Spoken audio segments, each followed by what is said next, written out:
La Terra Alta es una pequeña porción de Cataluña circundada a medias por el Ebro. Su interior está repleto de sierras y terraplenes. Donde se acaba cada sierra se abren engañosos valles. En verano el calor desalienta a los pájaros y en invierno el frío es devastador. Aquí, desde el 25 de julio hasta el 13 de noviembre de 1938, dos ejércitos van a librar la mayor batalla que nunca haya tenido lugar en España.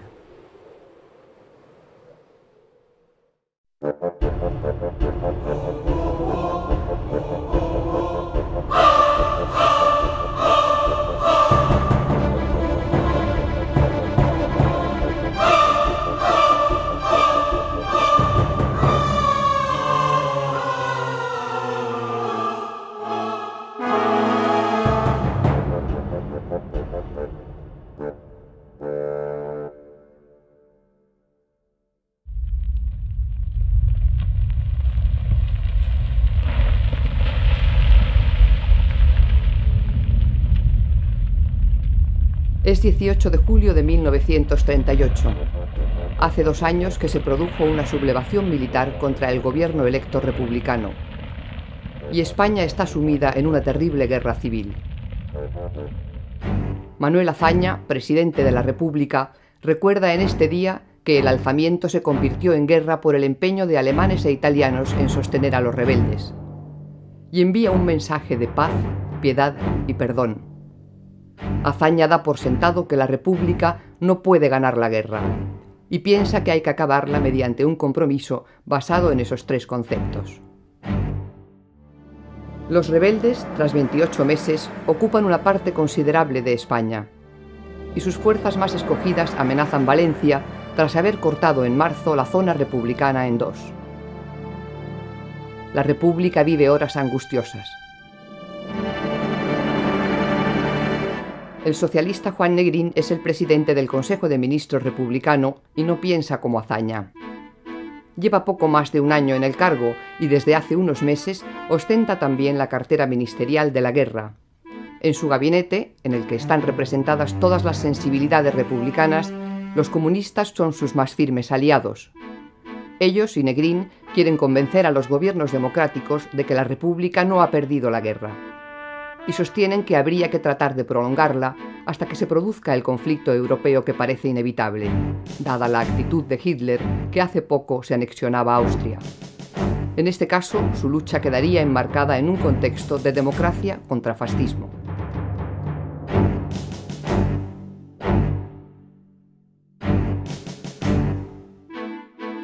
Entre el presidente Negrín y el general Vicente Rojo, jefe de su Estado Mayor, hay una buena sintonía. Rojo, que está considerado el mejor estratega republicano, ha elaborado un plan. Se trata de volver a pasar el río Ebro y atraer hacia esa zona a las tropas que acosan Levante.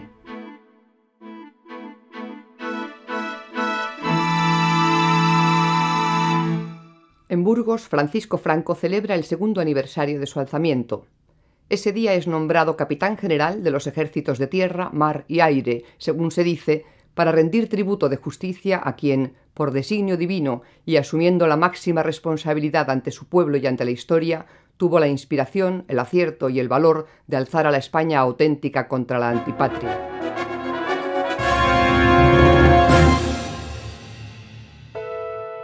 En el plan del general Rojo, toda la responsabilidad recae sobre el teniente coronel de milicias Juan Modesto, que a sus 32 años se ha hecho cargo de 2 cuerpos de ejército compuestos por 100.000 hombres y que van a mandar 2 militares de milicias comunistas como él, Enrique Lister y Manuel Tagüeña.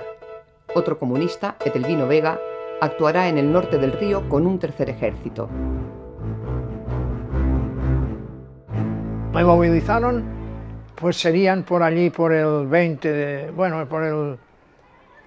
23 o 24 de abril, que me mandaron en casa un volante, que aún lo tengo, el volante este aún lo tengo, que me dicen que me presente el día 28 de abril de 1938, que me presente con una manta, plato y cuchara y calzado en buen estado, me presente a la caja de reclutas número 16 de Barcelona.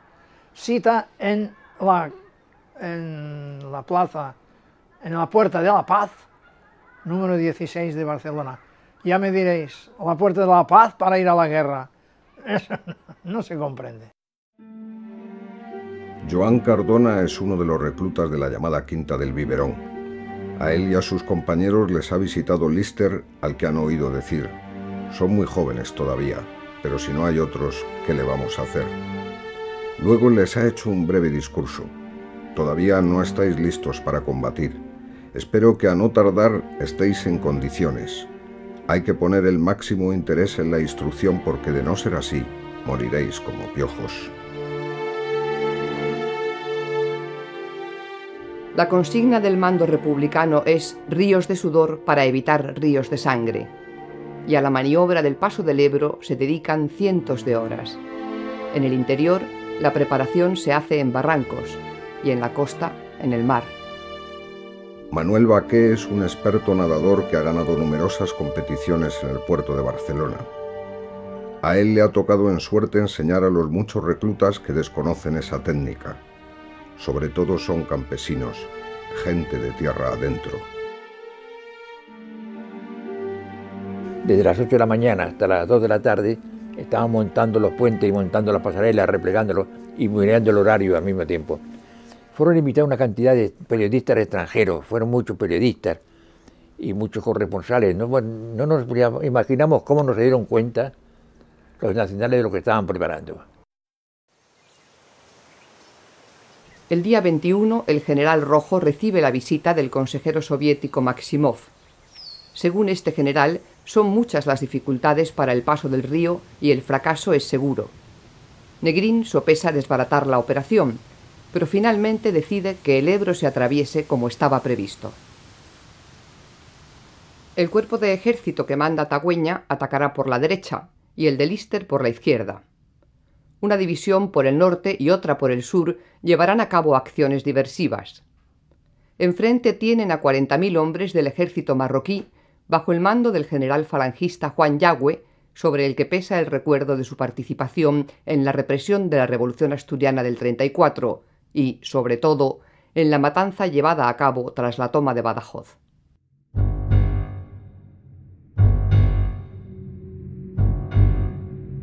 La noche del 24 al 25 de julio no hay luna y hace un calor atosigante. El río baja sereno y solo se oyen las chicharras. En su orilla izquierda, miles de hombres, emboscados, aguardan una orden.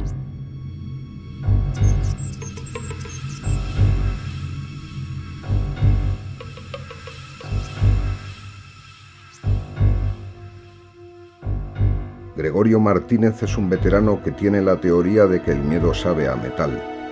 Y ahora la boca le sabe a metal, en los minutos interminables que preceden el salto que van a dar.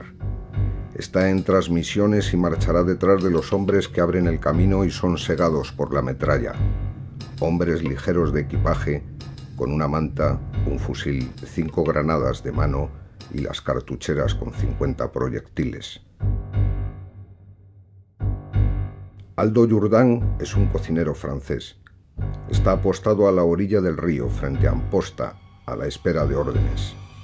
A sus pies le parece sentir, como todas las noches, que se mueven sin cesar las ranas y las culebras que desprenden un olor insoportable. Nadie les ha informado de que el asalto que van a protagonizar contra los temidos tiradores de Ifni que tienen enfrente es lo que los militares llaman un ataque de diversión. Y yo allí, en la orilla del río, fumando 2 cigarros, me marcho y ya estaban las barcas formadas todas, con gente ya, y ya digo, ya estamos listos. Y voy a estar con el capitán que estaba en la fábrica de productos químicos, que estaba allí pegado, y le dije, capitán, ya tenemos a Santiago encima, le digo yo, como era la fiesta de mi pueblo. En la Mola de San Pau, a unos 9 kilómetros de la orilla, está el puesto de mando de Modesto.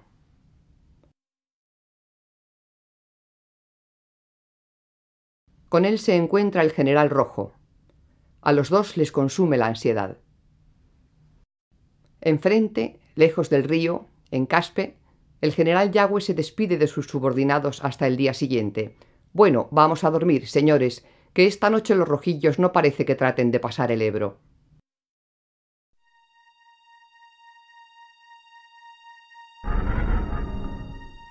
Al norte el terreno es complicado. Hay que bajar las barcas por barrancas y echarlas al agua sin hacer el menor ruido. A las 12:15, el comandante Alonso, siguiendo la orden de que los jefes vayan por delante, sube a una de ellas con 7 hombres.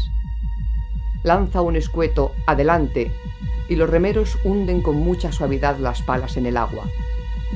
En pocos minutos pasan los escasos 100 metros del curso. Son los primeros de los casi 100.000 que lo harán en las horas siguientes.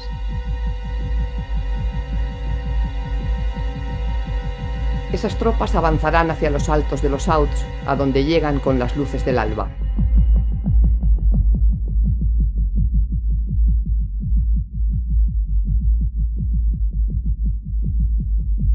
Es un terreno árido, donde apenas hay lugar para el refugio. Y los franquistas reaccionarán tan rápidamente que las tomas de Fayón y Mequinenza resultarán imposibles.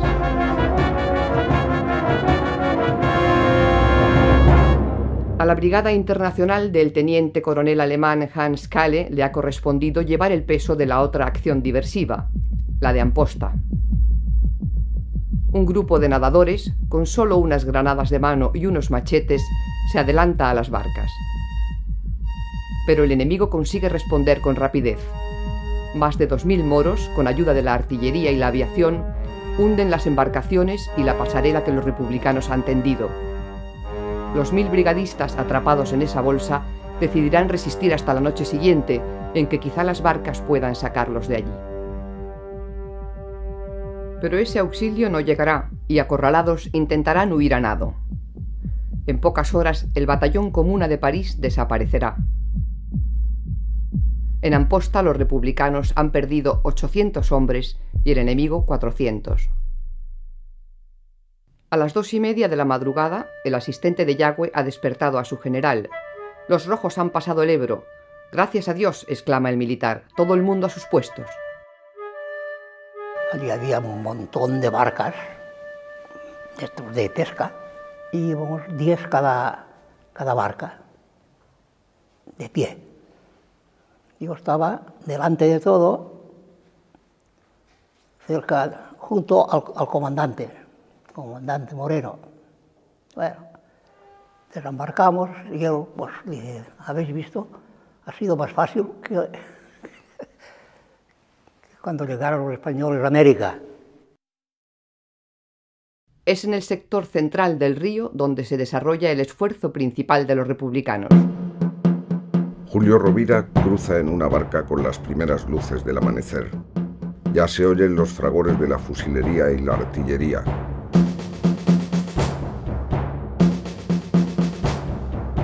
Un avión de reconocimiento pasa sobre sus cabezas. Poco después, cuando han dejado atrás la orilla, escuchan los motores de 3 pavas que se acercan sobre la vertical. Suena la orden, cuerpo a tierra. De la panza de cada avión se desprenden 4 grandes bombas que, acompañadas de un escalofriante silbido, bajan vertiginosamente. Unas caen dentro del río, otras sobre la concentración que aguarda el embarque. Barcas hundidas, heridos, muertos, humo y olor a pólvora. Los hombres que han pasado inician una marcha rápida a pie, subiendo y bajando abruptos montes. El calor, a medida que amanece, se torna sofocante. Van conquistando poblaciones y alturas sin entretenerse en los focos de resistencia, como Miravet o Mora de Ebro, que se tomarán más tarde.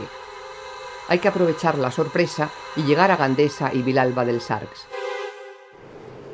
Yagüe ordena a las fuerzas de Gandesa que asistan a las tropas que huyen, y 600 marroquíes se dirigen hacia la venta de camposines para proteger a los que vuelven en desbandada.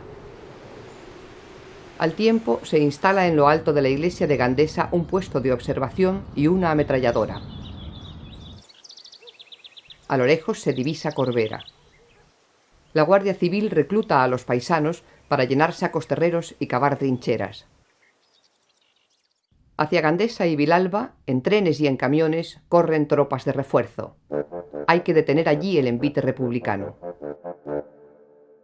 En Caspe, el general Quindelán, jefe de la aviación franquista, ordena a sus pilotos destruir los medios de paso. Españoles, alemanes e italianos se dividen el río. Poco después, 300 aviones, durante 8 horas, comienzan los bombardeos sin más oposición que la de las baterías antiaéreas. La aviación republicana, sin justificación alguna, no hace acto de presencia. Nosotros los primeros bombardeos en el Ebro los tuvimos ya en formación para la Fatarella, que allí venían los aviones y empezaban, y nosotros por orden del comandante, nos teníamos que echar a la cuneta, todos bien protegidos en la cuneta, porque los aviones pasaban por allí.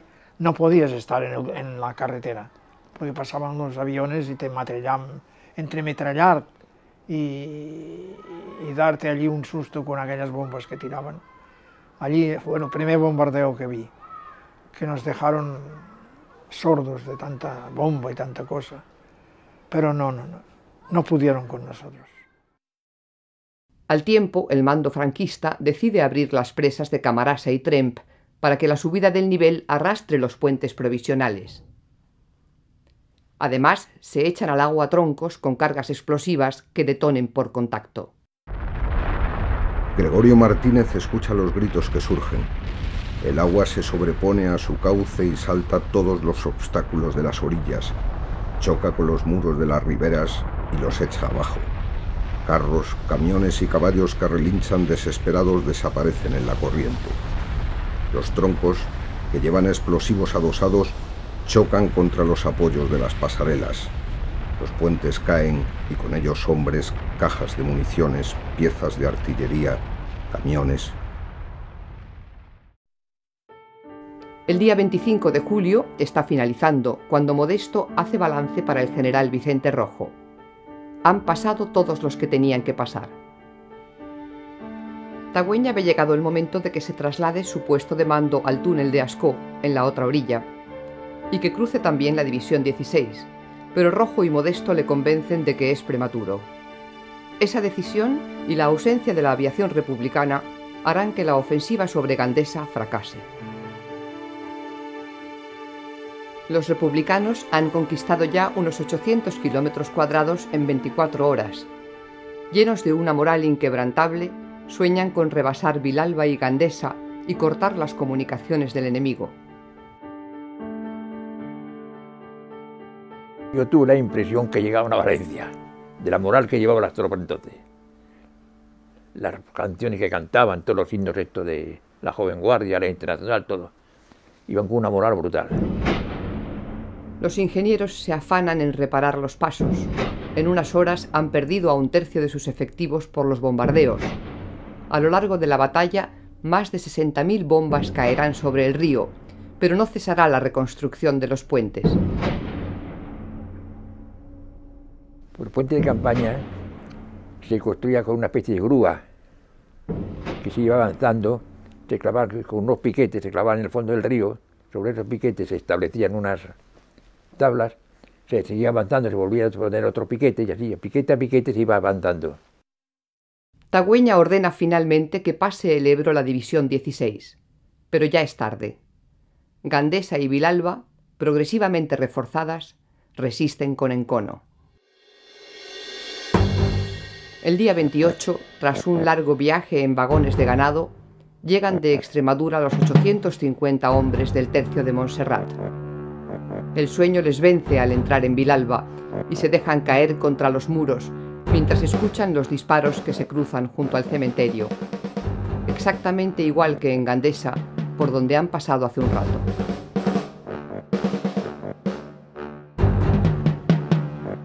Antonio Criado acaba de llegar a las afueras de Gandesa con sus compañeros. No tienen tiempo de colocar sus escasos enseres. Las órdenes son que tomen el Mauser y recojan una dotación de cartuchos y bombas de mano. forman y marchan hacia el cementerio atravesando el pueblo. Entre el reventar de granadas dejan atrás la carretera y aceleran el paso para entrar en el camposanto. Suenan los explosivos y disparos. Hay combatientes por todas partes, tirados en el suelo y disparando con el fusil colocado por encima de sus cabezas, muchos de ellos, y arrojando granadas sin descansar. Criado ve las siluetas de los enemigos y hombres caídos en torno a las tumbas, algunos de ellos pidiendo auxilio.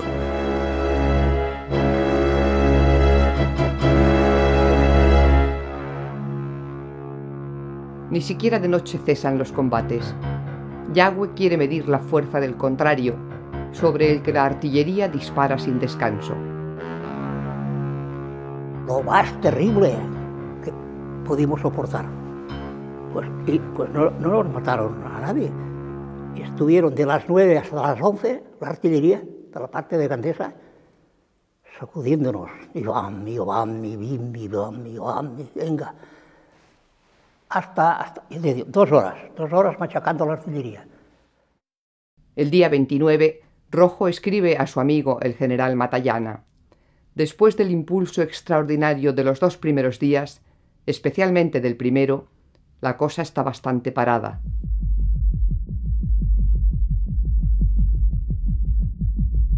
Poco antes del amanecer del día siguiente, en la zona de Vilalba, los requetés, desplegados en el cruce de 4 camins, reciben el primer asalto contra sus puestos.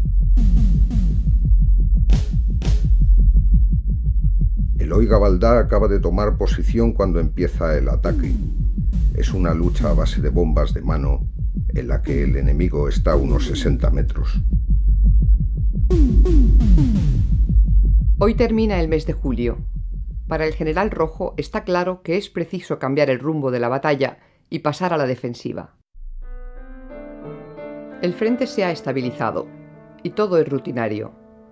El castigo de la artillería, los asaltos, los cadáveres sin recoger, el calor, la sed, el polvo. La fijación de posiciones permite que se puedan empezar a hacer algunos relevos. Para Ricard Bartres, los hombres a los que reemplazan parecen ancianos, sucios, sin afeitar, polvorientos. Y él y sus compañeros comprueban también que no hay trincheras, que tienen que refugiarse en los agujeros que han hecho las granadas en el suelo o detrás de rocas o de los pocos árboles que hay en pie.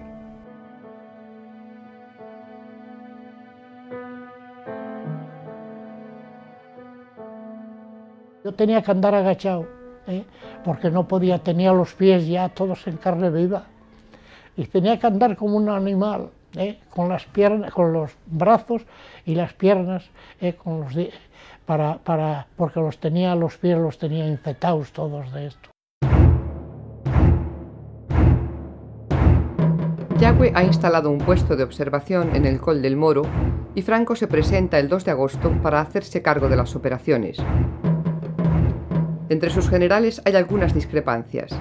Todos coinciden en que se ha conseguido detener el avance enemigo y en que lo primero es liquidar la bolsa de Fayón-Mequinenza, al norte, donde en 20 kilómetros cuadrados está acorralada una división republicana. Pero, ¿qué hacer después? Lo más eficaz sería fijar a los 2 cuerpos de ejércitos republicanos y emprender una ofensiva desde Lérida hacia Barcelona. Pero esa operación tiene 2 inconvenientes. El primero es que hay que ser muy cuidadoso con la frontera francesa. Y el segundo guarda relación con la concepción que Franco posee de la guerra. No le urge ganarla. Prefiere una victoria lenta y exterminadora en la que el territorio vaya quedando limpio. Rojo está relativamente satisfecho. Ha conseguido frenar la ofensiva sobre Valencia y ha dado un impulso moral a la República. Pero en una semana, entre heridos, muertos y prisioneros, ha perdido 12.000 hombres. Aún así, si Franco se enfrenta a ellos en esos 800 kilómetros cuadrados, se entrará en una guerra de desgaste y se ganará el tiempo que Negrín le pide. A Franco se le achaca en su entorno una obstinada cerrazón a no dejar de lado los desafíos. De manera que va a aceptar el envite, Franco ha escogido la táctica del choque de carneros.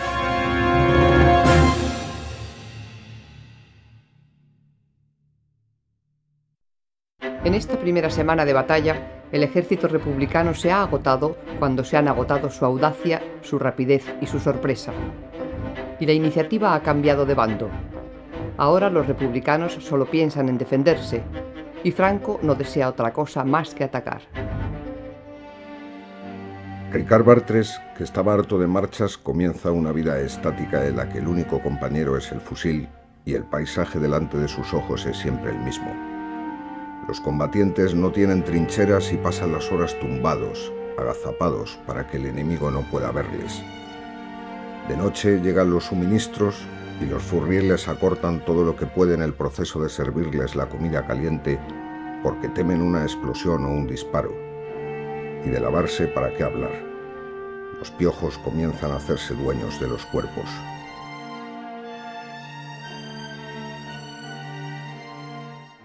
En los parapetos del cementerio de Gandesa, el alférez del corral observa el paisaje de los pinos chamuscados y las alturas, que son nidales de rojos, que los miran y los fríen a ráfagas de ametralladora en cuanto asoman la gaita por encima del parapeto. El agua sabe a tierra y las sardinas en aceite acaban por parecerles manjar de perros, pero hay que comerlas, como hay que fumar el tabacazo que les llevan los moros con su espíritu de mercaderes hasta las mismas trincheras. Los moros, con su carga inverosímil de pitillos, botones, hilos y otras mercaderías.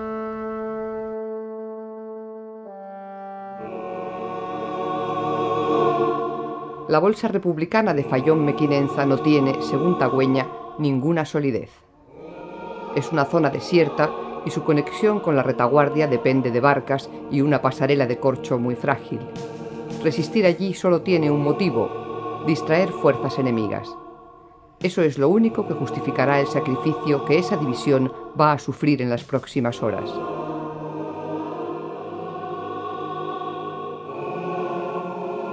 En la retaguardia republicana, los sanitarios reciben un flujo de heridos creciente. Las ambulancias tardan demasiado debido a los obstáculos y se cruzan con los convoyes que llevan suministros a primera línea. El transporte de heridos hasta el río se hace de noche, a veces a lomos de caballerías, y allí, a menudo, no queda más remedio que cruzarlos por las pasarelas a hombros. Isidra Carrés es cabo de camilleros. El doctor le va diciendo qué hacer con cada uno de los heridos que llegan sin pausa. A ese le curas y a Barcelona. A ese ya le puedes dejar en el rincón. Muchos de ellos son víctimas del mal estado o la sobreutilización del material, sobre todo de las ametralladoras refrigeradas por agua que revientan porque no se les da un respiro. Los sanitarios se pasan el día curando heridos y alineando muertos, y por la noche toca enterrarlos.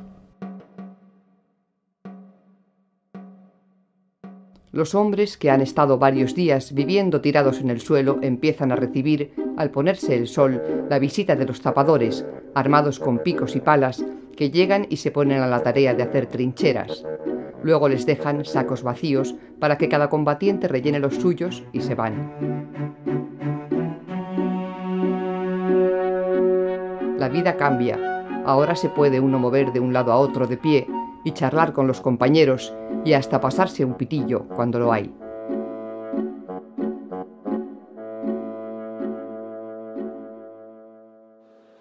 A las 8 de la mañana del 6 de agosto, Franco da orden de atacar la cabeza de puente de Fayón Mequinenza.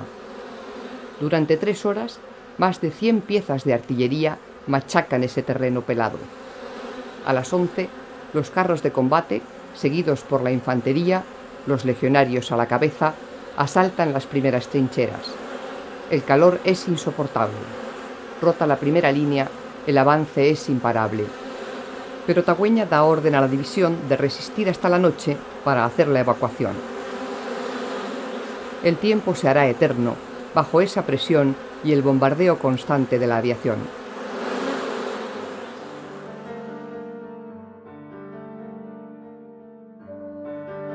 Al anochecer, por medio de barcas y pasarelas de corcho, lo que queda de la división cruza el Ebro. Ha perdido más de 3.000 hombres en 13 días de combate. Decenas de fusiles y ametralladoras han quedado sobre el terreno y los franquistas han hecho más de 1000 prisioneros.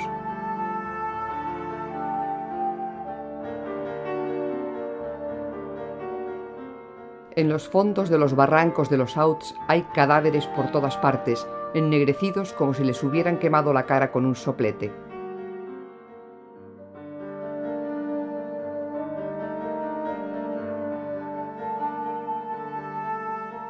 La bolsa de Fayón-Mequinenza ha sido arrasada y Franco ordena desplazar velozmente la artillería hacia el sur, contra la sierra de Pàndols, donde piensa aplicar el mismo método.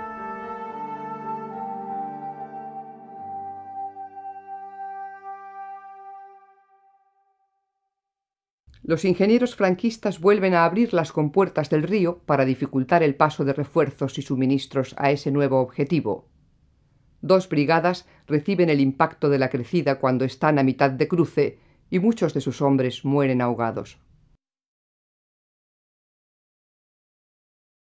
Entonces se soltaron las presas de Camarasa y de Tren y claro, arrastraron totalmente todo, subió la corriente del río varios metros y claro, se llevó por delante todo. Además, había tablones, había muchos árboles, muchos materiales, incluso explosivos. Se llevó por delante no solamente la pasarela, se llevó los puentes también, y el puente de Montones que estaba al norte de Mora de Ebro.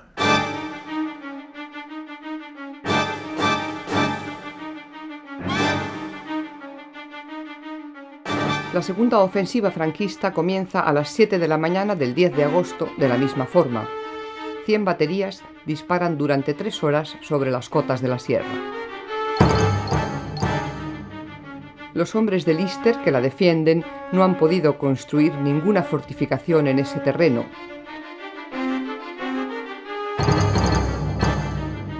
Así que se sujetan el casco con las manos y se tapan la espalda con las mantas dobladas, mientras permanecen tumbados soportando los proyectiles. Las piedras desmenuzadas entierran a algunos, y el ruido les aturde. Casi todos ellos muerden el palo que se han colocado entre los dientes. El polvo se mete hasta el fondo de la garganta.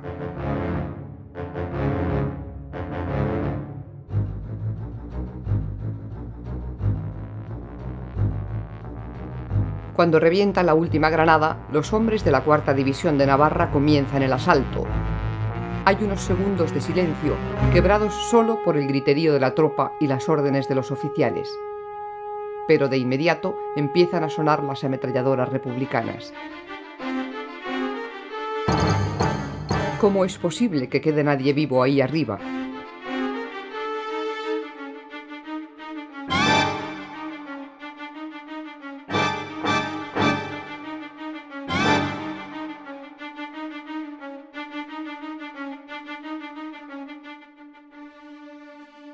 Un día tras otro, y antes de los ataques de infantería, se suceden los fuertes castigos de artillería y las numerosas pasadas de la aviación, que arrojan bombas de hasta 500 kilos. Los aviones republicanos, aunque con retraso y en cantidad insuficiente, han aparecido en el Ebro. Y a veces los combatientes se paran para contemplar los duelos aéreos entre los pilotos de los cazas, los Ratas y los Curtis contra los de los Fiat y los Messerschmitt. En el Camp de Biel, este amigo mío, artillero, que hemos sido muy amigos, me contaba que cuando empezaban a andar pilotos republicanos a Rusia para hacerse pilotos, gente española, él era ya mayor, tenía 27 años, pero consiguió acercarse con amigos al ministro de la guerra, que era Prieto. Y entonces se acercó y Prieto, muy cariñoso, mire usted, le dijo, si quiere ir a Rusia, yo le mando para hacerse piloto de bombardero, pero piloto de caza no, porque hay un límite que son los 21 años. Y le digo por qué. Hasta los 21 años no se piensa. En los 2 primeros días, las bajas en cada bando son de unos 900 hombres. Alguna compañía republicana ha caído exterminada por los bombardeos y hay cotas que cambian de mano hasta 3 veces en 24 horas. Pero lo peor para los hombres de las alturas es la sed. Algunos guardan en la cantimplora los orines para beberlos cuando se hayan enfriado.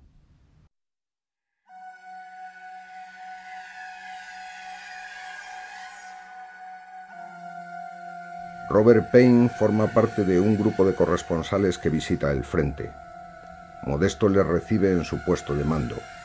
Por la noche contemplan desde lejos la silueta de la sierra de Pándols.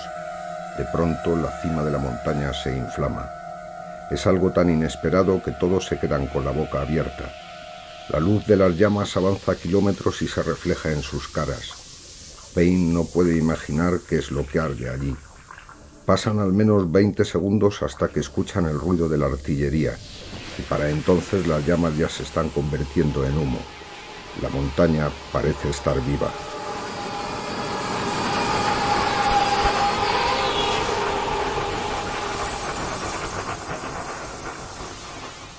Gerardo San Pedro ve cadáveres de ambos bandos en tierra de nadie, sin que pueda dárseles sepultura.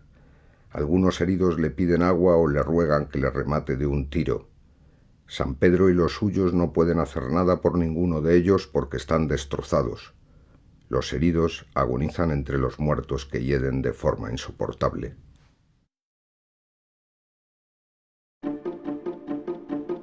Los franquistas ensayan una nueva manera de uso de los cañones antiaéreos alemanes del 88, el tiro directo. Las granadas rebotan en las rocas hasta 3 veces antes de estallar, soltando esquirlas que atraviesan los cuerpos de los combatientes.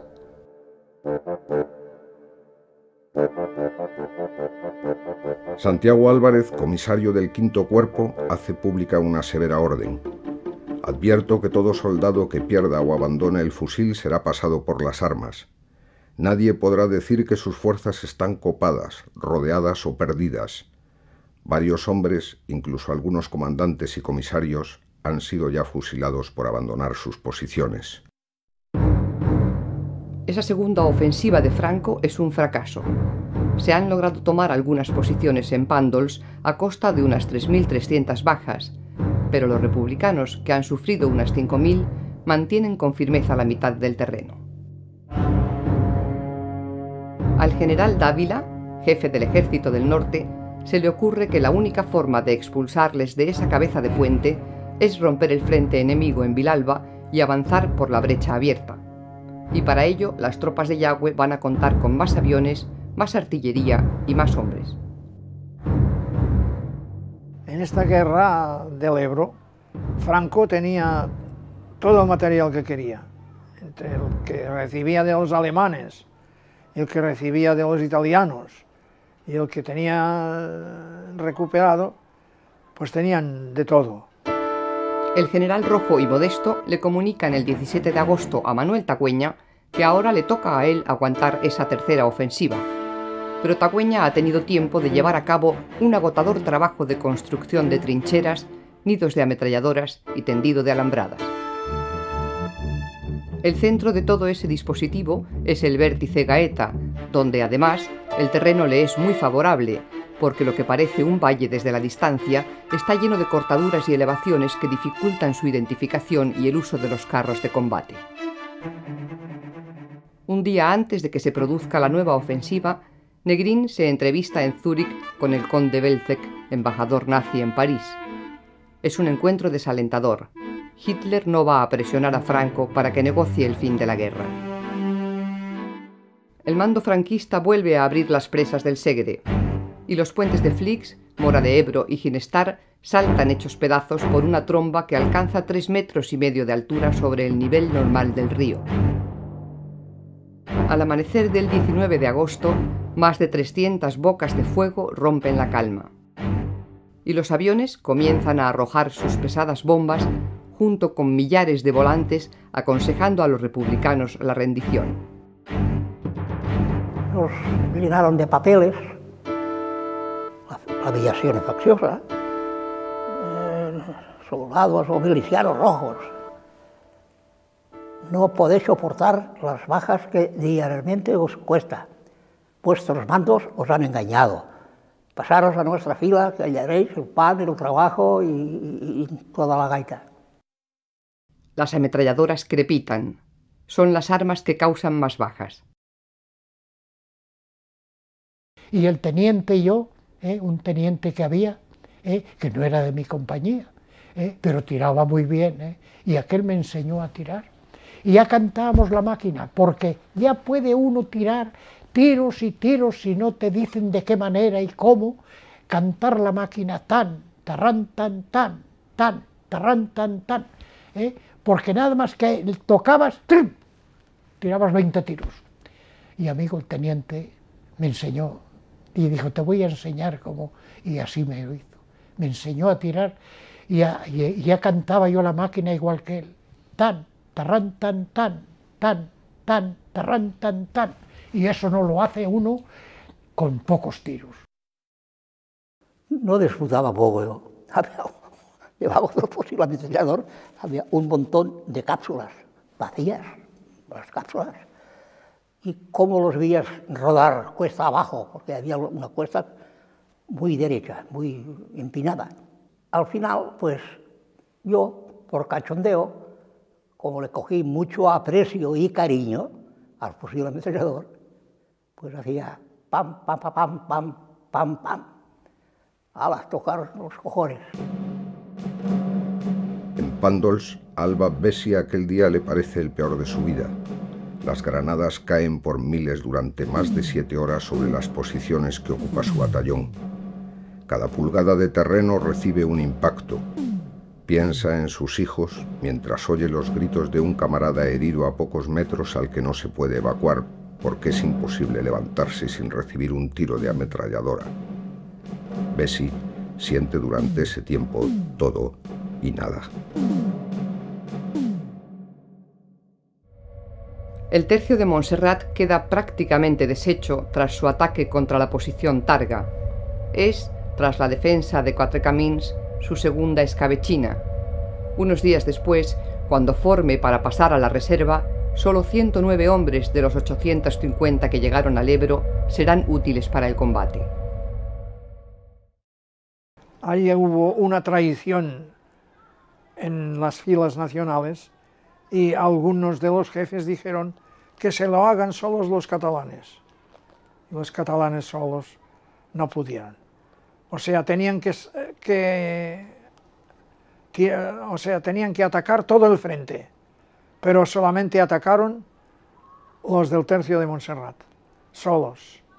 Y claro, empezaron a tirar las ametralladoras y el antitanque y todo eso. Bueno, allí hubo un destrozo, según después nos contaron y hemos podido saber, hubo 58 muertos y 150 heridos. Aquello fue una carnicería.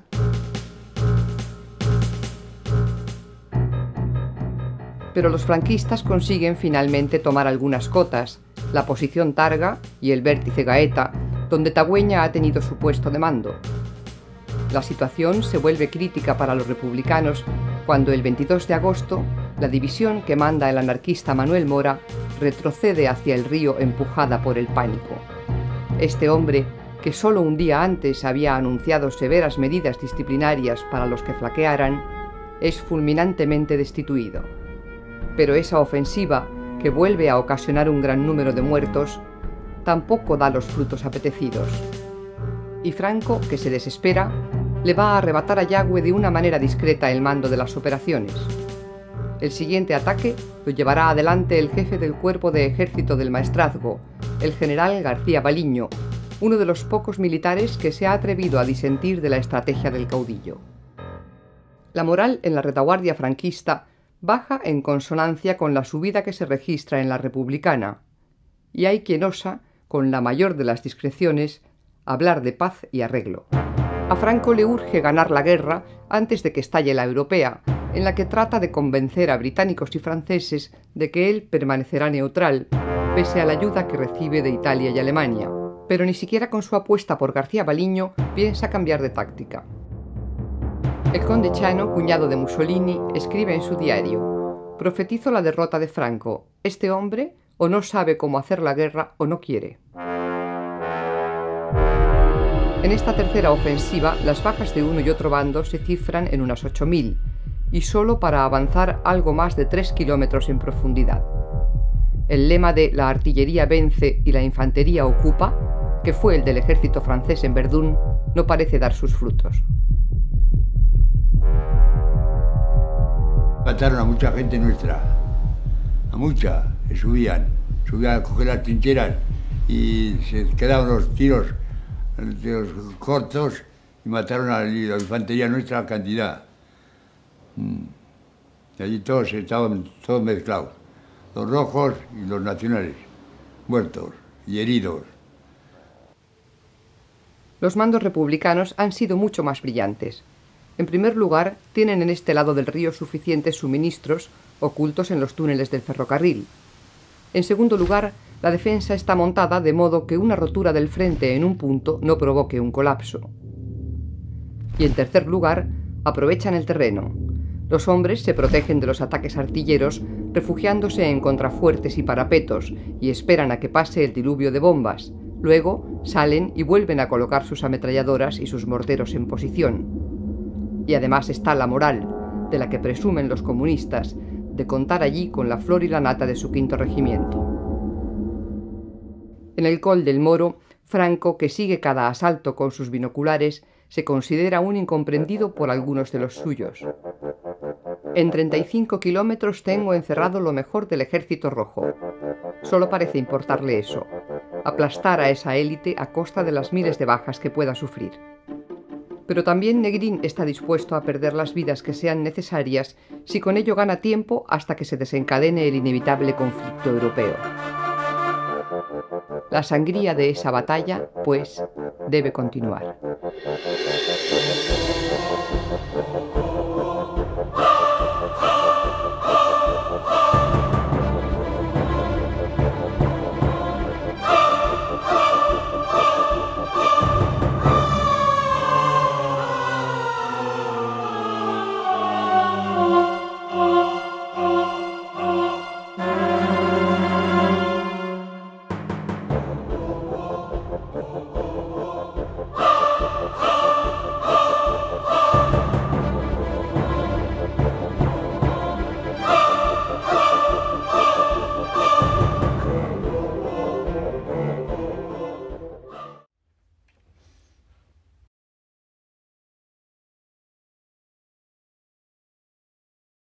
El 30 de agosto, el gobierno inglés se reúne para hablar de las pretensiones alemanas sobre la región checoslovaca de los Sudetes. Su decisión es esencial, porque Francia no quiere cumplir sus compromisos con los checos en solitario, y la Unión Soviética solo lo haría en caso de que Francia diera ese paso. El primer ministro inglés, Chamberlain, expone su doctrina. No debemos transmitir a Hitler una amenaza en el sentido de que si invade Checoslovaquia le declararíamos la guerra.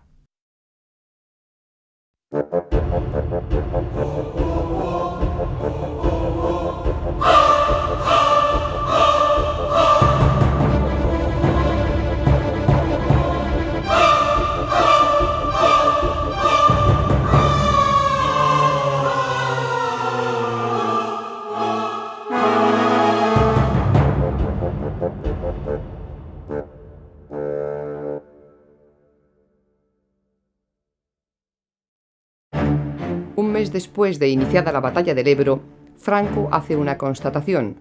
Sus fuerzas están en inferioridad táctica frente a los republicanos, y para remediarlo, decide reforzar aún más sus tropas.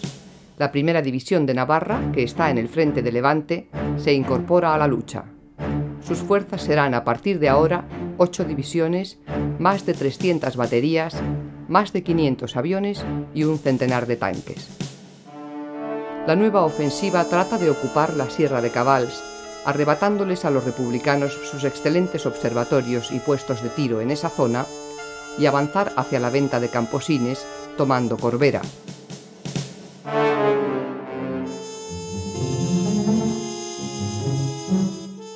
Franco sigue descartando otras maniobras más fáciles. Está empecinado en destruir ese ejército, cuyo aniquilamiento, dice, es necesario para los fines victoriosos de la guerra, y sabe Dios si se habría presentado una ocasión más propicia que la actual.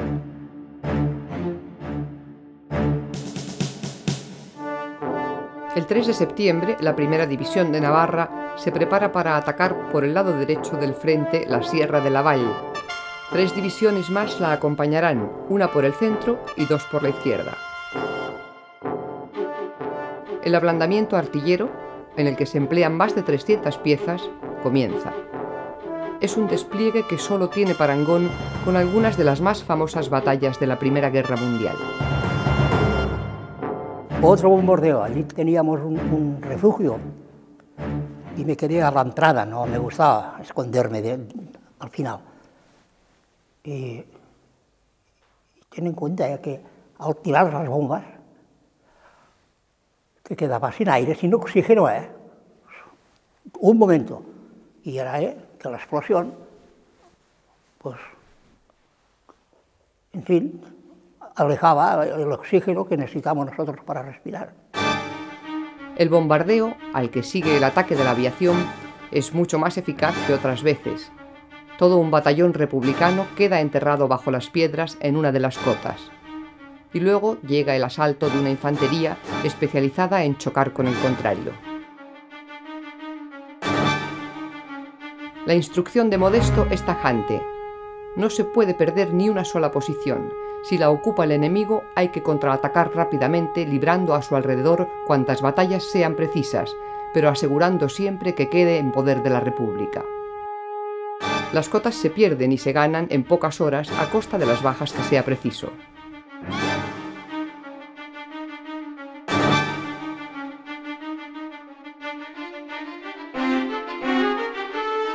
Las divisiones franquistas tienen Corbera a su alcance y la impresión de sus generales es muy optimista. Y ese optimismo se acrecienta cuando, tras una lucha feroz, los legionarios de la 18 Bandera toman Corbera a costa de perder un centenar de hombres.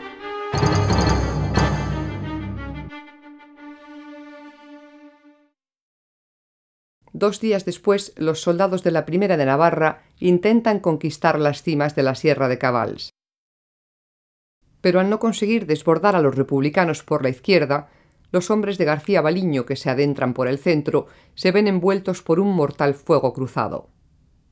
No les queda otro remedio que desistir y poner el énfasis en la Sierra de la Vall, donde las cotas son mucho más bajas.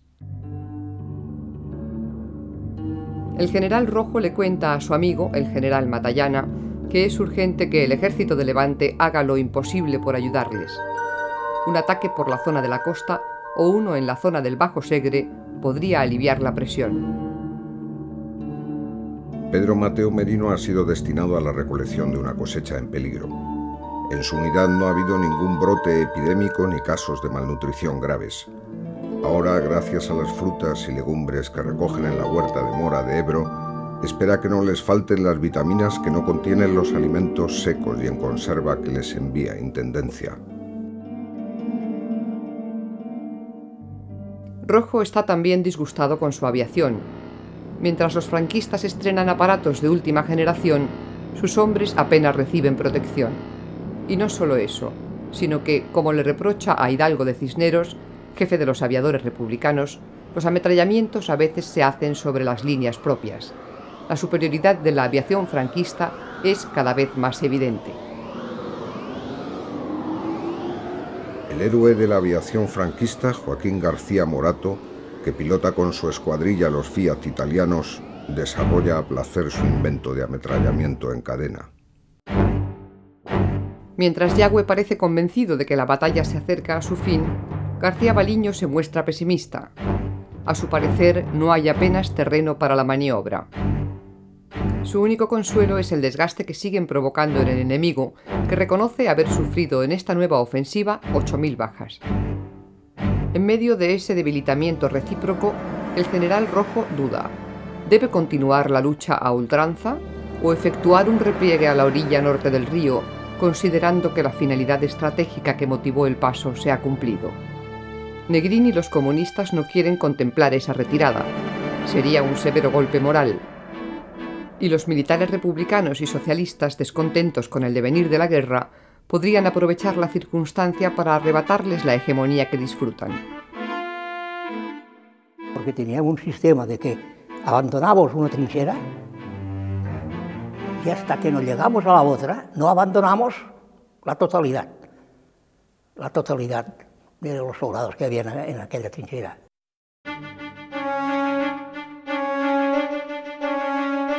Aunque los mandos franquistas dan la ofensiva por fracasada, los combates por las cotas de Cabals prosiguen furiosamente.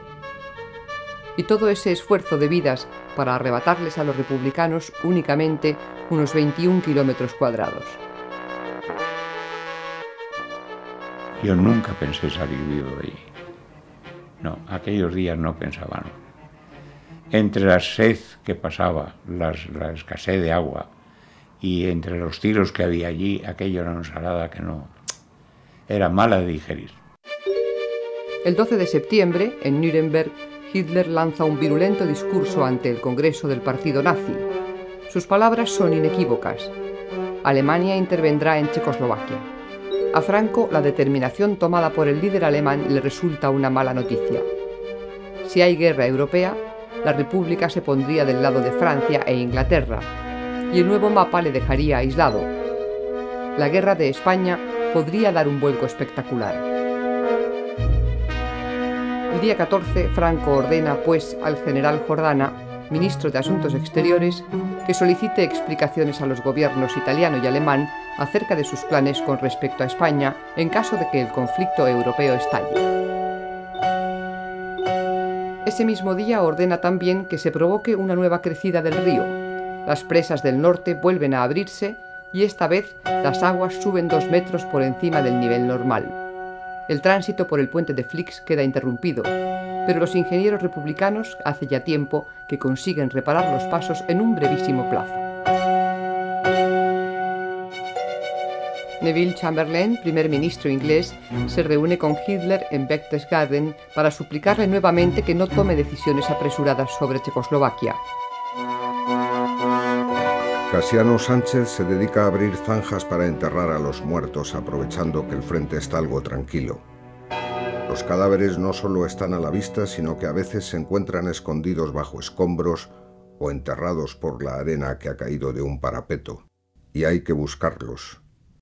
Casiano trabaja con un pañuelo en la nariz, en el que ha puesto unas bolas de alcanfor para engañar el olor. Franco ha preparado la quinta contraofensiva, por la que insiste en perseverar en la que se dio por fracasada hace una semana, apoderarse del nudo de Camposines y ensanchar y profundizar la zona de avance. La única modificación es que va a incrementar el número de sus fuerzas más pegadas a la Sierra de Cabals. El día 17 de septiembre, Rojo recibe una nueva carta de su amigo el general Matallana, en la que le anuncia que se ha decidido tratar de descongestionar el frente del Ebro con un ataque que se llevará a cabo por Manzanares la Alventosa.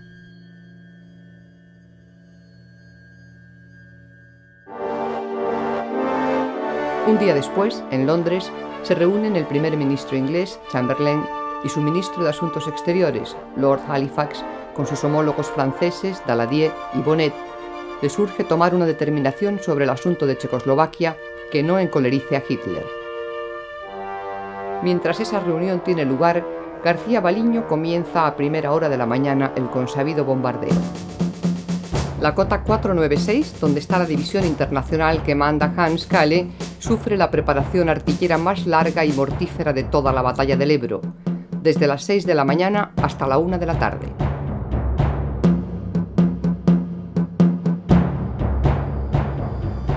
Cuando finaliza el bombardeo, la cota, que era un bosquecillo, es una altura pelada de la que brotan algunos troncos de árbol astillados, sin ramas ni hojas.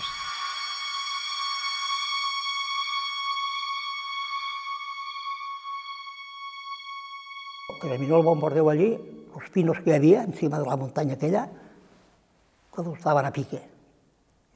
Y un bombardeo son malos. Y en ese momento comienzan el asalto 2 tabores de moros de Melilla.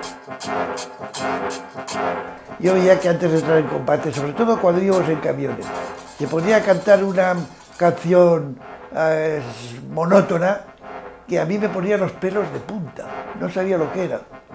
Y cada vez que íbamos en combate los tíos, yo luego me enteré, lo que cantan es unas suras del Corán en donde se pide que el guerrero que va a morir vaya al paraíso. Los internacionales sienten pánico ante esas tropas, de las que se cuenta que abren el vientre de los enemigos para llenarlo de piedras y que les cortan los genitales y los meten en la boca. Los moros avanzan limpiando las trincheras con bombas de mano cada 10 metros. Es una oleada imparable y tomarán la cota. Hice daño en los codos y en la rodilla, y en aquel momento entró un señor, un enemigo, en la puerta, y me distinguió por detrás que estaba la claraboya de por donde había entrado. Pero el hombre me disparó un tiro a la cabeza en lugar de tirarme al cuerpo. Yo desde el suelo, yo generalmente ni sacaba la pistola cuando operaba, pero ahí, porque era de noche generalmente, pero ahí la llevaba en la mano, le disparé 3 tiros y era la única persona que he tenido que matar, y él al mismo tiempo avanzó para pincharme con la ametralladora que tenía rusa, y no me pinchó porque el pobre cayó, pero si no me pasa como a un pollo, vamos. Miquel Girós está con una brigada de internacionales.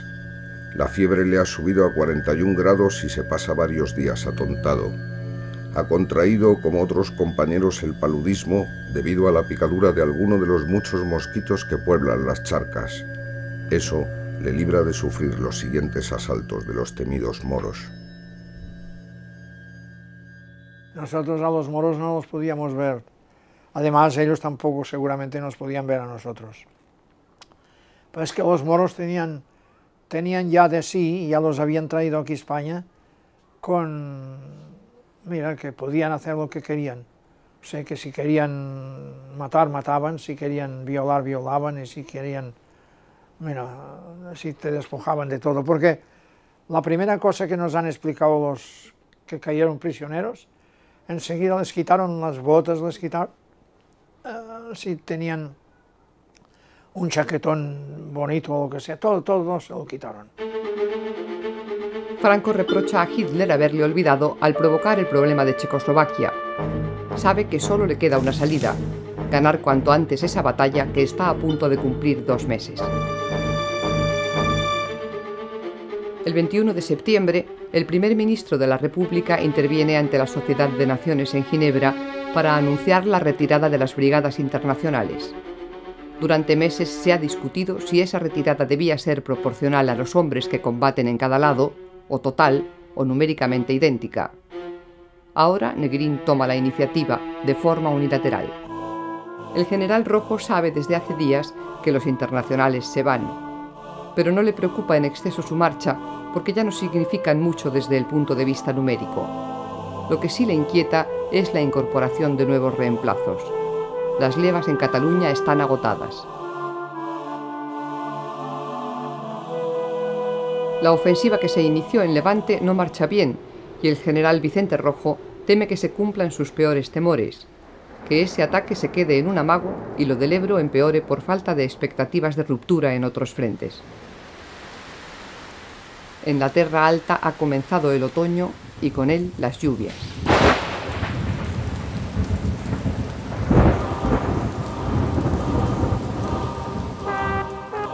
El día 23 es el último en el frente para los brigadistas internacionales, que se despiden resistiendo un poderoso ataque de los tanques y aviones enemigos. Muchos perecen en ese adiós. Solo en el batallón inglés hay más de 40 muertos. Alva Bessie, el guionista americano que está encuadrado en la Lincoln, recordará siempre estos combates como los más duros que ha vivido, y así lo escribe en su diario. La tercera compañía, mandada por Bill Wheeler, ha sido atacada por 3 sitios a la vez. Algunos hombres de la 11 División que estaban mezclados con ellos han levantado una bandera blanca. Tom Page ha matado a 2 de ellos. Hemos perdido casi una compañía. Más de 6.000 brigadistas abandonan el Ebro en cumplimiento de unos acuerdos que suponen la repatriación de unos 10.000 hombres por cada bando. Una repatriación que en el lado franquista de ese frente no se va a hacer notar porque no hay tropas de infantería extranjera, solo de artillería y aviación. Eran internacionales. Luego, al poco tiempo ya empezaron a retirarlos, pero ahí eran internacionales, gente muy buena, gente magnífica. Lo que pasa es que, y además, si no los retiran, claro, son las cosas que han pasado que no son para explicar. Pues yo no sé lo que hubiese pasado, porque era una punta de lanza de la República, las unidades internacionales, gente muy motivada, muchos de ellos tenían experiencia de guerra, y bueno, era gente muy dura. Valentín González, el campesino, vuelve a asumir el mando de su división, la 46, aunque intenta argumentar para evitarlo que no tiene siquiera uniforme de campaña. Al final, va a resultar que este hombre, al que temen sus soldados, tiene vocación de emboscado, como muchos comentan. El reestreno de El campesino no puede ser más catastrófico. Su división no cesa de perder terreno, y, mientras sus fuerzas retroceden, él está lejos del frente, con un ataque de miedo, según Lister, que le destituye. Ni Modesto ni Tagüeña le compadecen. También ellos le consideran un cobarde. El campesino era un pirao, y además no era ni valiente, era un exaltado, y el campesino es otra cosa, entre ellos mismos está desacreditado, ¿no? Se marchó a Rusia, lo tuvieron que echar de la Academia Frunze, de donde salió perfectamente instruido Lister. Lister era inteligente, era un cantero, pero era un tío inteligente. Muy duro, bueno, muy duro, es que no podía ser blando, si es blando se lo comen. Es el momento de hacer recuento de la ofensiva. 23.000 bajas en el lado franquista y 30.000 en el republicano. La lluvia se adueña de la tierra alta, y eso, al menos, da un respiro.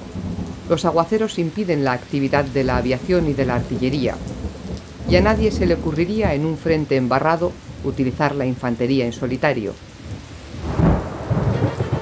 El 27 de septiembre, Chamberlain envía una nota urgente a Mussolini para que medie entre él y Hitler. Los británicos estarían dispuestos a aceptar que los nazis entren en los Sudetes. Manuel Azaña, el presidente de la República, ya no es el hombre deprimido de las últimas semanas. La situación europea le lleva a considerar evidente la conversión de nuestra guerra particular en un capítulo de la más amplia que va a desarrollarse. Hitler convoca a los presidentes francés, británico e italiano a reunirse con él en Múnich el día 29. Ni los checoslovacos ni los rusos son invitados a esa conferencia. Cuando termina el agotador encuentro, el dictador nazi sale eufórico. Todos han aceptado las condiciones que ha impuesto. Los alemanes entrarán en Checoslovaquia. Aún encuentra tiempo Chamberlain para reunirse con Hitler al día siguiente.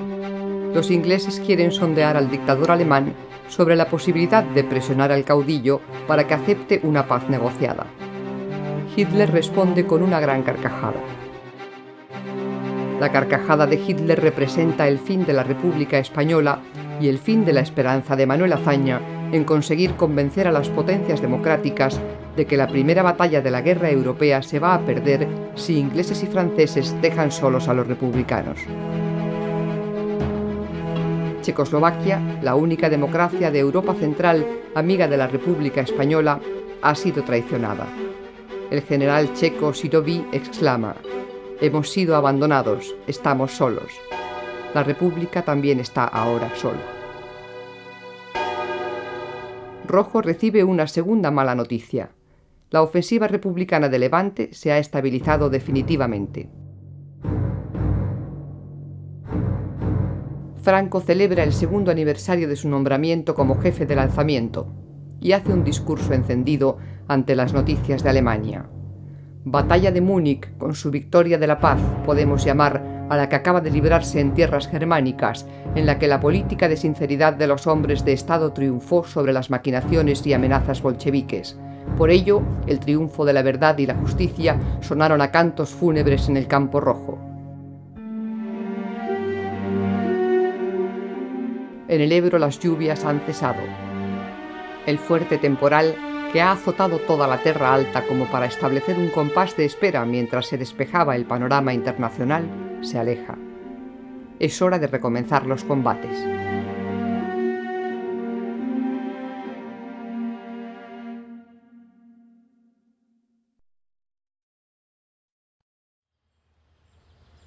Desde la venta de Camposines, el general Rojo sigue el desarrollo de un nuevo combate que ha comenzado a las 10 de la mañana en este mes de octubre.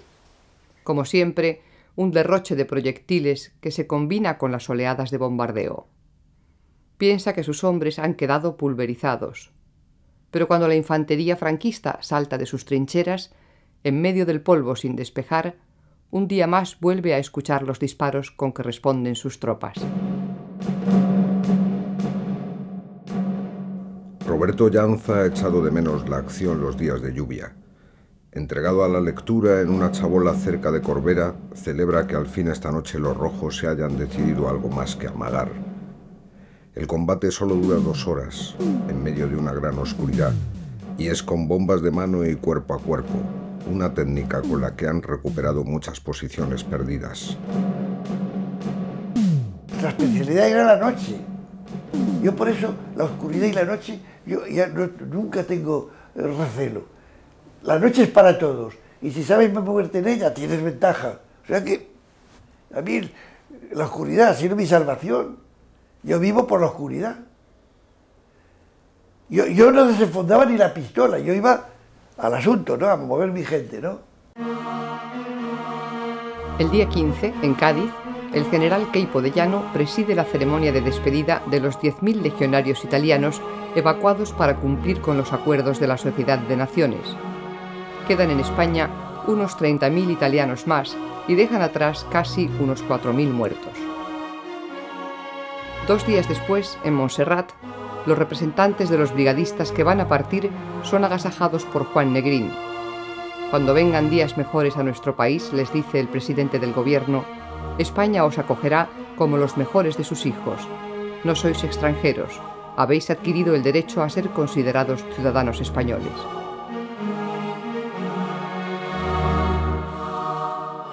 El día 23 de octubre, el caudillo convoca su consejo de guerra. El general Martínez de Campos, jefe de su artillería, expone que, mientras se produce el ablandamiento artillero, los republicanos se ocultan hasta que sobrevenga el asalto de la infantería. Y si, ha dicho García Baliño, la infantería avanzase mientras tanto hasta las posiciones más cercanas al enemigo, de manera que éste no tuviera tiempo de reaccionar.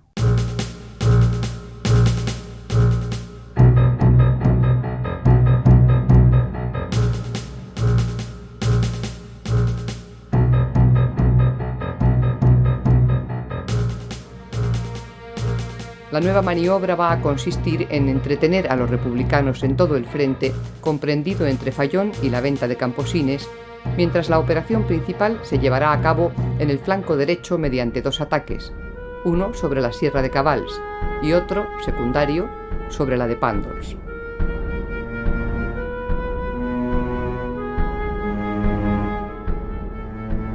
A García Baliño, su responsable, se le confían 5 divisiones, más de 500 cañones, 3 compañías de morteros y 2 agrupaciones de tanques. Más de 50.000 hombres, bien apoyados, se preparan para este empuje que se quiere definitivo. La falta de víveres se hace notar en algunas unidades. Unos soldados no tienen que llevarse a la boca y otros, en cambio, no pasan hambre.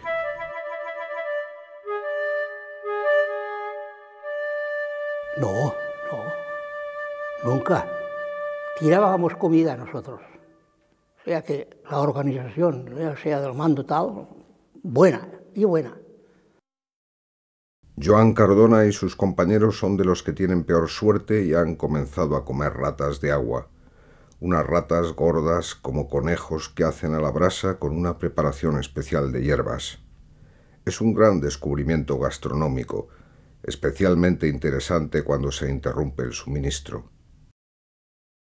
Pero yo creo que una vez que tuve maneras de pesarme, había adelgazado 30 kilos, no 30, pero 15 kilos, sí, una cosa así. pero de miedo, ¿eh? Que también adelgaza el miedo. A Modesto no le cabe duda de que va a haber otra gran ofensiva, y los soldados se afanan en jornadas agotadoras. Se plantan minas en los campos, se tienden alambradas, se cavan zanjas y se construyen nidos de ametralladoras.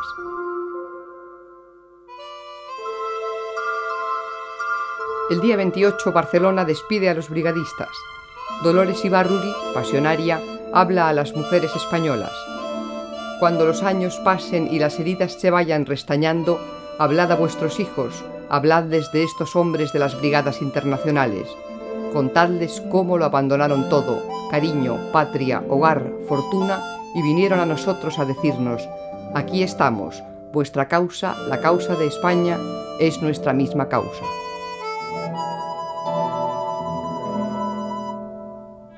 Y añade: podéis iros con orgullo, pues sois historia, sois leyenda, sois ejemplo heroico de solidaridad y universalidad de la democracia. No os olvidaremos, y cuando el olivo de la paz florezca, entrelazado con los laureles de la victoria de la República Española, volved.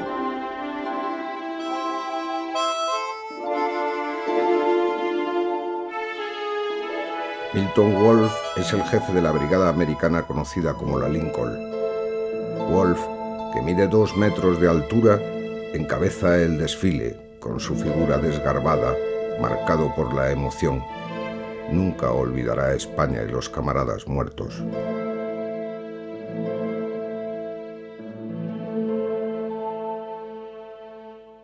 $35.000 voluntarios acudieron un día para ayudar a la República. Ahora quedan menos de 10.000. Por el contrario, en el lado franquista, a los 70.000 mercenarios marroquíes se sumaron 80.000 italianos, casi 20.000 alemanes, 10.000 portugueses y unos 700 irlandeses. Entre los italianos y los españoles que están en el lado franquista no hay buena sintonía. El sargento Antonio Castro nunca ha apreciado su actitud en el combate. Flojos.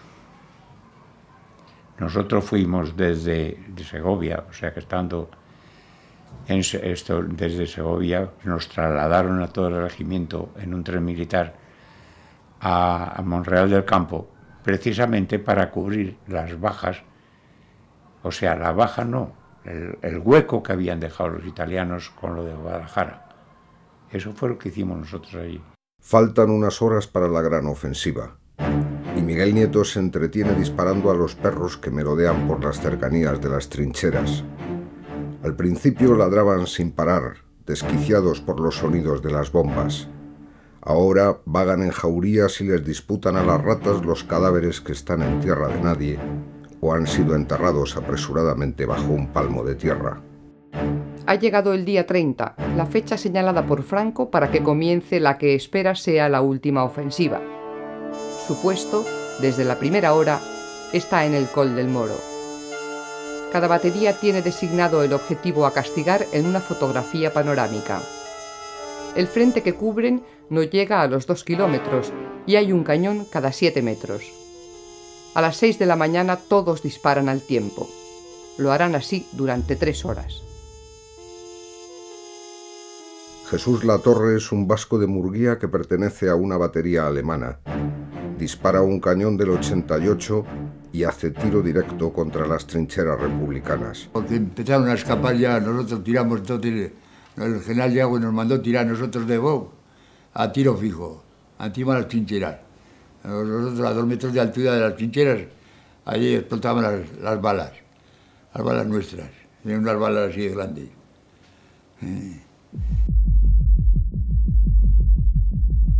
Aventura y Soler y a sus compañeros les despiertan las explosiones. Rápidamente penetran en el refugio excavado en la roca. Tiene 8 metros de profundidad y una sola boca. Enseguida, el refugio se llena de gente. Bajo este fuego, la primera de Navarra salta de sus posiciones para superar a la carrera los 400 metros que le separan de la barranca de Cabals. Allí, a menos de 100 metros de las posiciones enemigas, se detienen y protegen a la espera de que finalice el bombardeo. Cuando revientan las últimas granadas, saltan de sus refugios y se lanzan sobre las crestas. En pocos minutos llegan a sus objetivos y a base de bombas de mano y armas blancas ocupan las trincheras y las cuevas de las que van saliendo, aún aturdidos por las explosiones, los republicanos. Más de 500 defensores caen prisioneros, mientras otros tantos mueren reventados por las granadas o pasados a cuchillo. Por eso se metieron en los refugios, lo que nos permitió salir por la llanura donde avanzábamos hacia ellos, y como nos tiraban de la Sierra de Laval, pero era de arriba abajo, pudimos llegar hasta a sus trincheras, y cuando quisieron reaccionar era tarde ya. Por eso tuvieron tantas bajas y cogimos tantos prisioneros. Los franquistas van tomando con rapidez las cotas más importantes y abriendo una brecha que llega a los 9 kilómetros. En unas horas, todo el terreno limitado por la carretera de Gandesa a Tortosa y la de Pinel a Benissanet está bajo su control. Desde arriba, la aviación continúa con su trabajo. Los aparatos sueltan descarga tras descarga, bombas que provocan gigantescas explosiones entre los peñascos de la sierra. Por fin, Franco ha conseguido romper el frente. Había bombardeos de aviación tan tremendos que bombas de 500 kilos o más, yo sé que estamos en tierra, cuerpo a tierra, y la deflagración de las bombas no levantaba del suelo. Eso eran los Junkers nuestros, que pasaban en oleadas sucesivas bombardeando todas las líneas. A la mañana siguiente, el general Vigón se presenta en el Puig de la Liga, donde está concentrado lo que queda del tercio de Montserrat. Al general le parecen suficientes para conseguir el objetivo principal de la jornada, el cerro de Sant Marc. En pocos minutos, los requetés tomarán la cumbre, lo que abre una puerta para descolgarse sobre el Ebro y arrinconar contra el río al enemigo. Pero los republicanos plantan cara con una furia indescriptible. Uno de los escenarios más sangrientos de la batalla, la cota 666, la llave de la Sierra de Pàndols, aguanta hasta la noche del 1 de noviembre. Esa madrugada, los regulares de la 84 División se lanzan hacia arriba con bombas de mano. Las explosiones secas se unen a los rebotes del sonido cuando las granadas caen por las barrancas, repletas de cadáveres en avanzado estado de putrefacción, y se multiplican los ecos. Y tras la 666 van cayendo las cotas cercanas. La resistencia republicana se desmorona.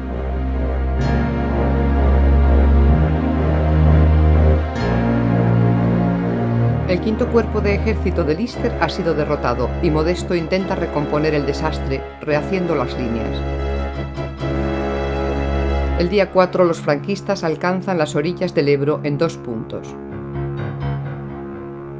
Pero el general Fidel Dávila se da cuenta de que el enemigo trata de restablecer su línea entre Camposines y Mora y manda a García Baliño atacar la Sierra de Les Perles y bajar luego hasta el Ebro sobre la carretera de Camposines para ocupar las márgenes del río entre Mora y Ascó. La 74 División ocupa Miravet y enlaza con la 105 en Xerta.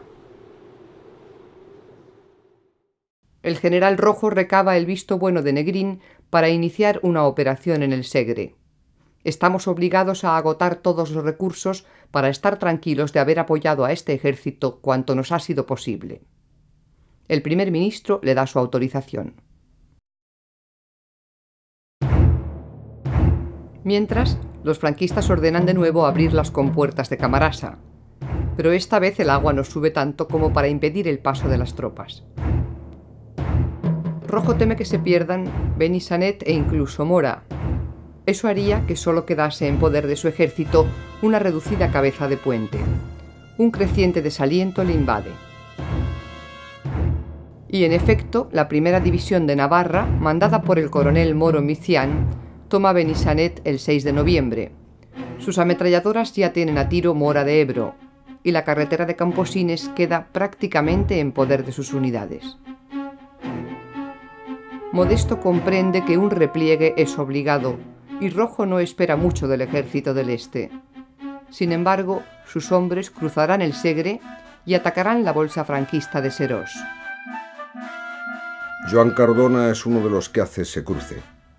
Ha visto llegar a los pontoneros cargados con barquitas y tablones de madera. En un tiempo que le parece cortísimo, dejan listas las pasarelas. Antes de que caiga la noche, todo el material está preparado para el paso. Y luego la luna, que no aparece, protege la ofensiva. El quinto cuerpo de ejército ha quedado literalmente barrido. Le corresponde a Manuel Tagüeña hacerse cargo de las tropas y actuar cuanto antes, porque una división franquista ha tomado el vértice de la Picosa y está a punto de caer sobre ellos. Tagüeña ordena que todo el Estado Mayor del quinto cuerpo pase al otro lado del río junto con los restos de 2 divisiones. Tiene que defender una bolsa cada vez más estrecha. Y mientras resiste, debe reorganizar las fuerzas al otro lado del Ebro, que ha de ser rápidamente fortificado. Poco a poco comienza a preparar la demolición de los puntos de paso tan trabajosamente construidos durante más de 3 meses. Gregorio Martínez repasa el río con su brigada. Lo hace por Benifallet. Todos los combatientes están deprimidos. Hay una explosión gigantesca seguida de otras más y un despliegue de chispas que anuncian que ya no hay puente. Gregorio es uno de los muchos que quedan malheridos por la explosión. Joan Cardona ve cómo el empuje de las aguas del Segre se lleva por delante la pasarela por la que cruzaron en Serós y cómo el enemigo les impide la retirada con la aviación. Parece el fin del mundo. Los hombres se encogen en la trinchera mientras contemplan a los que se tiran al río aterrados. Los que no saben nadar se ahogan. Los que saben también porque la corriente les puede. 10 horas más tarde se hará el silencio. 2 cuerpos de ejército franquistas comienzan el envolvimiento de Camposines. García Baliño teme que se convierta en una cabeza de puente que englobe la sierra y los pueblos de Ribarroja, Flix y Ascó, y que pueda ser defendida desde la otra orilla del río. Así que planifica un ataque de Yagüe por el norte, en dirección a la Fatarella, y otro de las divisiones del Maestrazgo hacia Flix. La fuerte lluvia del día 10 no ha servido sino para retrasar lo inevitable: el envolvimiento definitivo del nudo de Camposines. Las tropas marroquíes rebasan el formidable conjunto de fortificaciones y aniquilan a la guarnición. El día 14, los hombres de la 4ª División ocupan la Fatarella. Es 15 de noviembre, una densa niebla cubre el río, y la vegetación que surge de la bruma tiene el mismo aspecto aterido que los combatientes que se mantienen en la orilla, atentos a cualquier sonido que indique la posible presencia del enemigo.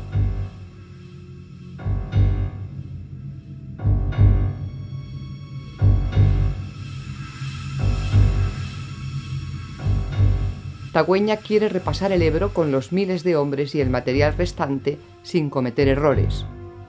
A su favor tiene una circunstancia meteorológica, la niebla, una táctica, el enemigo ha perdido contacto con sus vanguardias, y una estratégica, el excelente estado de los principales medios de paso. El puente de hierro de Flix está en perfectas condiciones y hay junto a él varias compuertas. En Ribarroja, Flix y Ascó esperan camufladas 3 pasarelas que pueden tenderse en cuanto llegue la noche. Y además hay una gran concentración de barcas.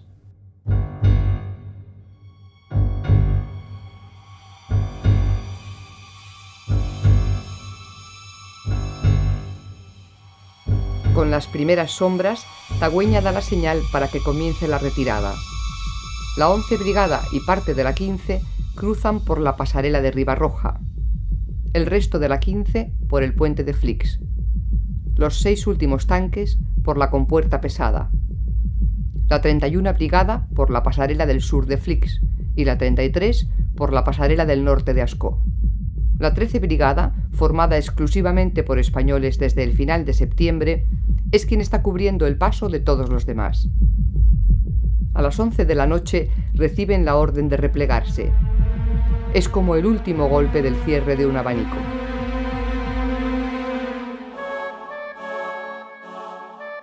Los hombres cruzan el puente de Flix sin apresurar el paso. Saben que son los últimos, los que han cubierto las espaldas de sus compañeros.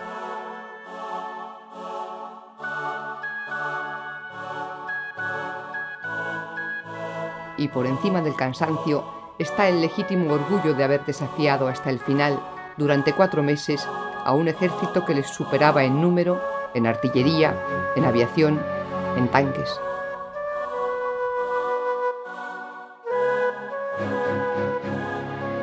La luna, en cuarto creciente, apenas hace notar su presencia. A esas alturas, pocos piensan que la República puede ganar la guerra. Pero han luchado de una forma sobrehumana. Han aguantado lo que es casi imposible imaginar.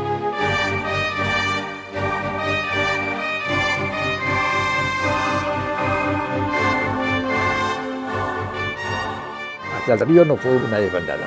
La desbandada se produjo una vez cruzado el río. Además se cruzó el río, las fuerzas empezaron a correr, a tirar los fusiles por las cunetas y cada uno se iba a su casa, ¿sí? Intentaba irse a su casa. Pues hombres derrotados, totalmente derrotados. No hablaban, vamos. Intentaban ganar la otra orilla lo más rápidamente posible, claro. Una vez cruzar la otra orilla es cuando ya tiraban las armas, entonces ya ha habido una desmoralización total. A las 4:30 de la madrugada, los últimos cruzan el puente. 15 minutos después, Tagüeña ordena su voladura.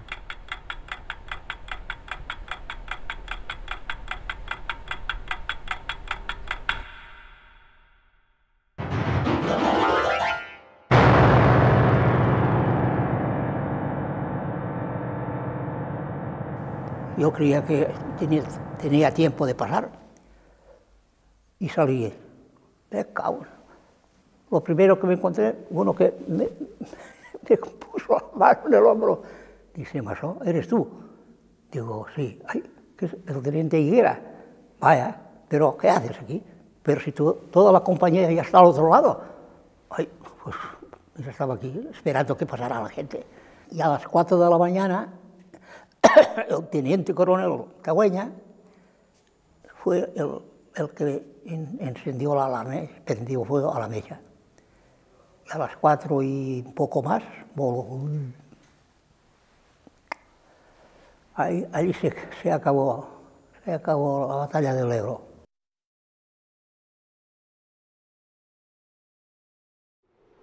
El destino de la República se ha jugado allí, en esa batalla que Rojo comenzó para distraer al enemigo que acosaba a Levante y que Franco convirtió en una cuestión de prestigio.